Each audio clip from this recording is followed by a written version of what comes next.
Welcome back. बहुत ही महत्वपूर्ण question है जो कि पर्यावरण से। ये क्वेश्चन बहुत ही इंपॉर्टेंट है क्योंकि आने वाली परीक्षा में बहुत ही इंपॉर्टेंट है।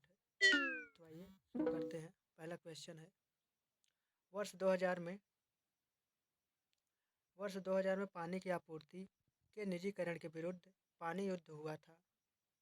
किसके विरुद्ध? ए अर्जेंटीना, बी ब्राज़ील, सी बोल्विया, डी पेरू। तो इसका सही उत्तर हो जाएगा ऑप्शन नंबर सी, बोल्विया के से हुआ था। आइए इसके बारे में जानते हैं। पानी की आपूर्ति एवं जल शुद्धिकरण की व्यवस्था का निजीकरण करने के विरोध स्वरूप वर्ष 2001 में बोल्विया में पानी युद्ध हुआ था। डेटा बुक भारत में जानवरों, वनस्पतियों और कवकों की दुर्लभ और लुप्तप्राय प्रजातियों के दस्तावेजीकरण के लिए स्थापित एक राजकीय दस्तावेज है। ए येलो, बी वाइट, सी रेड, डी ब्लू। तो इसका सही उत्तर क्या हो जाएगा? तो इसका हो जाएगा ऑप्शन नंबर सी, रेड है। आइए इसके बारे में जानते हैं। IUCN रेखा डाटा सूची 1964 में स्थापित एक राज्य IUCN रेड डाटा सूची 1964 में स्थापित एक राज्य या देश की सीमा के भीतर पशु, कवक और पादप प्रजातियों की मौजूदगी के बारे में विस्तृत रिपोर्ट देती है। IUCN रेड सूची का मुख्य उद्देश्य इन पौधों और पशुओं की सूची बनाना तथा उनको हाईलाइट करना है जिन पर विश्व में विलुप्त होने का जोखिम यानी गंभीर खतरे और तेजी से कम होने की संभावना है। निम्न में से कौन सी मृदा कपास की खेती के लिए उपयुक्त होती है? ए लेटेराइट, बी जलोढ़, सी काली मिट्टी, डी लाल मिट्टी। तो इसका सही उत्तर क्या होगा? तो इसका हो जाएगा ऑप्शन नंबर सी, काली मिट्टी। तो आइए इसके बारे में जानते हैं, क्या होती है काली मिट्टी।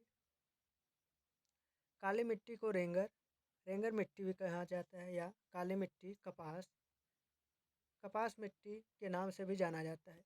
काली मिट्टी एक परिपक्व मिट्टी है जो मुख्यतः दक्षिण प्रायद्वीपीय पठार के क्षेत्रों में पाई जाती है। इसका निर्माण चट्टानों के दो वर्ग दक्कन ट्रेप एवं लौह मैग्नीज और शिस्ट से हुआ है। यह मिट्टी भारत के कछारी भागों में मुख्य रूप से पाई जाती है।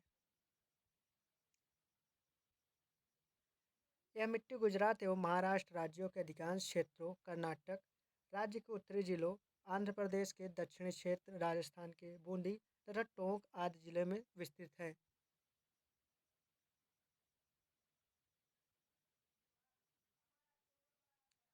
जैव विविधता की दृष्टि से भारत का कौन सा स्थान धनी है? ए पश्चिमी घाट, बी पूर्वी घाट, सी थार रेगिस्तान, डी छोटा नागपुर। तो इसका सही उत्तर क्या होगा? तो इसका होगा ऑप्शन नंबर ए, पश्चिमी घाट। तो आइए जानते हैं इसके बारे में। भारत में जैव विविधता की दृष्टि से पश्चिमी घाट सर्वाधिक धनी है। यह स्थान दुनिया के सबसे महत्वपूर्ण हॉट स्पॉट में से एक है।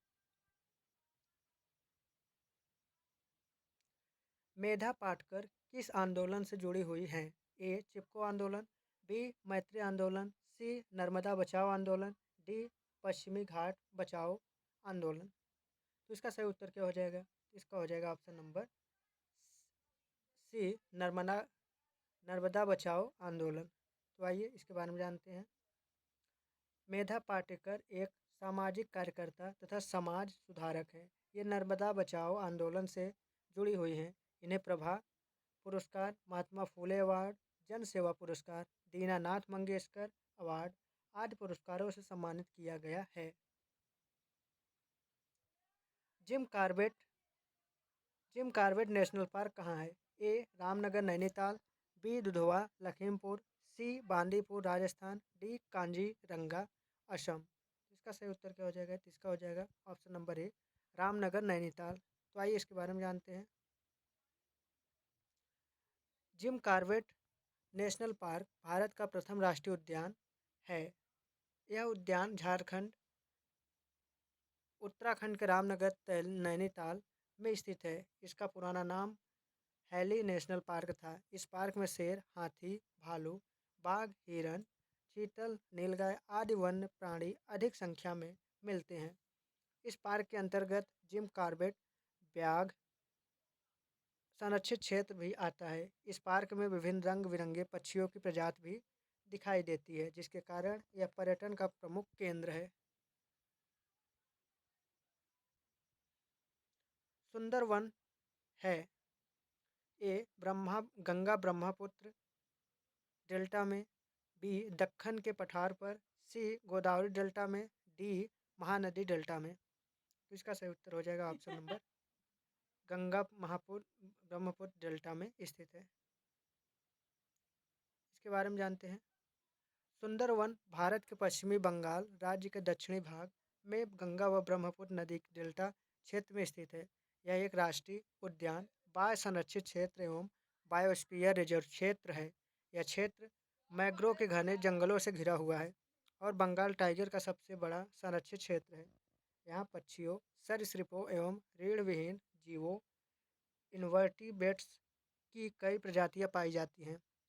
इसके साथ ही यहाँ खारे पानी की मगरमच्छ भी मिलते हैं।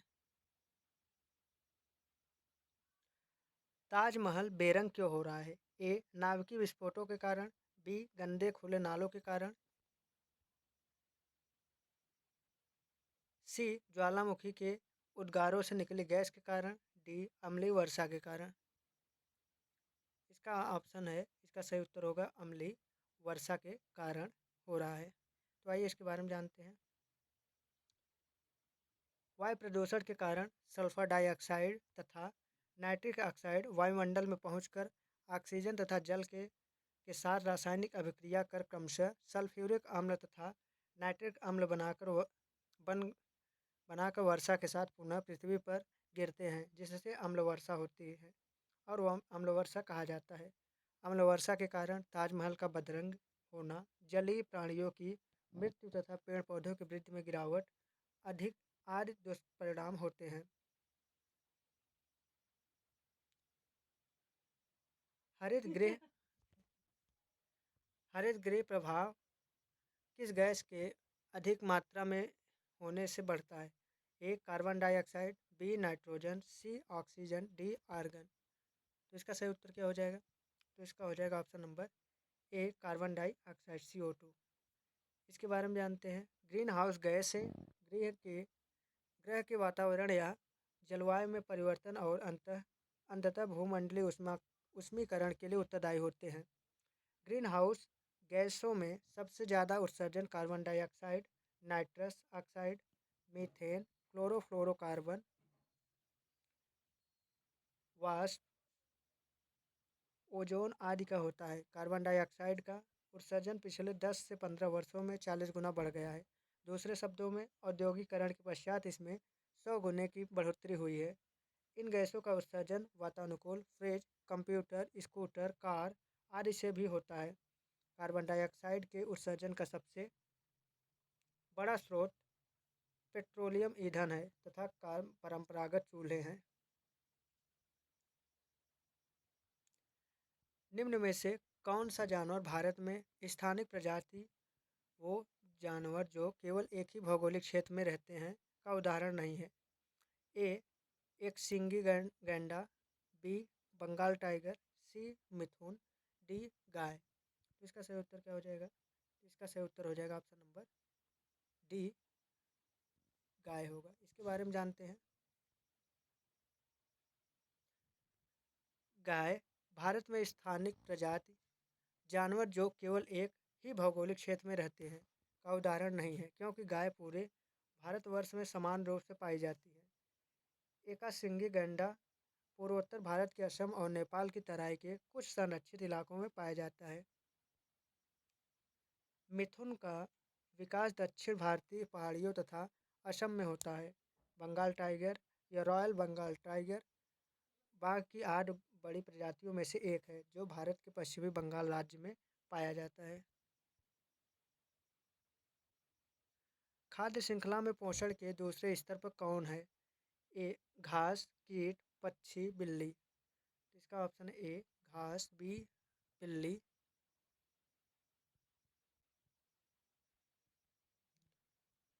सी पक्षी, डी कीट। तो इसका सही उत्तर क्या हो जाएगा? तो इसका हो जाएगा ऑप्शन नंबर डी यानी कीट होगा। तो आइए इसके बारे में जानते हैं। खाद्य श्रृंखला यह दिखाने का तरीका है कि एक निश्चित परिवेश में कौन किसे खाता है। परिवेश में कौन खाता है? घास उत्पादक है, कीट फिर प्राथमिक उपभोक्ता है, पक्षी द्वितीयक उपभोक्ता है, बिल्ली तृतीयक उपभोक्ता है। तो आप समझ सकते हैं कौन क्या है, ये इम्पोर्टेंट है। प्लांट्स, ये सॉइल डिकेड डेरिवेट्स हैं। उसके बाद plants, herbivores, herbivores primary predator, predator secondary predator. इस श्रृंखला में पहले स्तर पर घास, दूसरे स्तर पर कीट, तीसरे स्तर पर पक्षी तथा चौथे स्तर पर बिल्ली है। बढ़ते शहरीकरण में निम्नलिखित पारिस्थितिकी प्रणालियों में से किस एक को खतरे में डाल दिया है? किसे डाल दिया है? तो आइए जानते हैं। पहला, नदी, बी द्वीप, सी मुहाने, डी मैक्रो। तो इसका सही उत्तर क्या हो जाएगा? तो इसका हो जाएगा ऑप्शन नंबर सी मुहाने। इसके बारे में जानते हैं।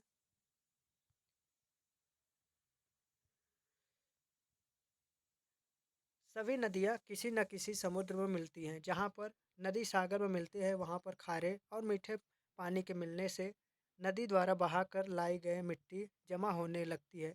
इस कारण धीरे धीरे नदी की धारा छोटे छोटे भागों में बढ़ जाती है। इस क्षेत्र को नदी का मुहाना कहते हैं। बढ़ता शहरीकरण नदियों के मुहाने को संकट में डाल दिया है।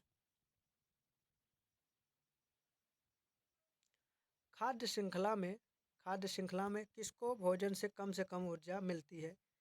घास, टिड्डा, मेढक और सांप। ए है घास, बी है सांप, सी मेढक, डी टिड्डा। तो इसका सही उत्तर क्या होगा? तो इसका हो जाएगा ऑप्शन नंबर बी, यानी मेढ सांप। तो आइए इसके बारे में जानते हैं। खाद्य श्रृंखला के स्रोत पौधों से आरंभ होकर दूसरे को भोजन बनाने और दूसरे को भोजन बनाने की प्रक्रिया में ऊर्जा का स्थानांतरण ही खाद्य श्रृंखला कहलाता है। खाद्य श्रृंखला की हर कड़ी पर ऊर्जा का ह्रास होता है। किसी खाद्य श्रृंखला में एक प्राणी उसे प्राप्त होने वाली कुल ऊर्जा का मात्र 10% ही आगे प्रसारित करता है। इसी प्रकार खाद्य श्रृंखला में अंत में होने वाले प्राणी में ऊर्जा की मात्रा न्यूनतम होगी। घास उत्पादक है, घास को टिड्डा खाता है, टिड्डे को मेढक खाता है, मेढक को सांप खाता है। अतः सांप को भोजन से कम ऊर्जा मिलती है।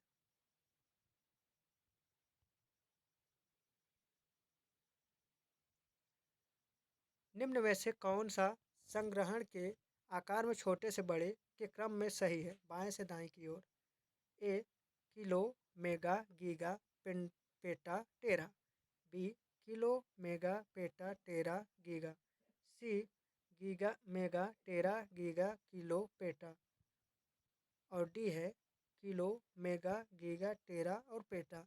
इसका सही क्रम क्या होगा? तो इसका हो जाएगा ऑप्शन नंबर डी, आपका सही हो जाएगा। इसके बारे में जानते हैं।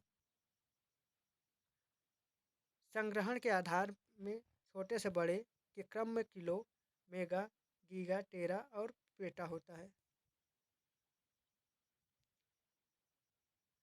पर्यावरण प्रदूषण से क्या अभिप्राय है?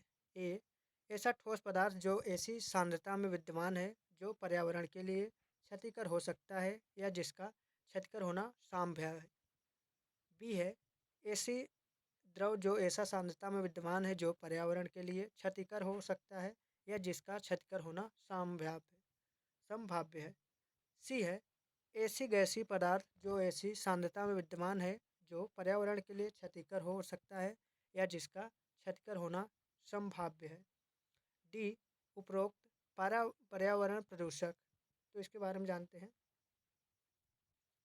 पर्यावरण में प्रदूषक पदार्थों के प्रवेश के कारण प्राकृतिक संतुलन में पैदा होने वाले दोष को पर्यावरण प्रदूषण कहते हैं। प्रदूषण पर्यावरण और जीव जंतुओं को नुकसान पहुंचाते हैं।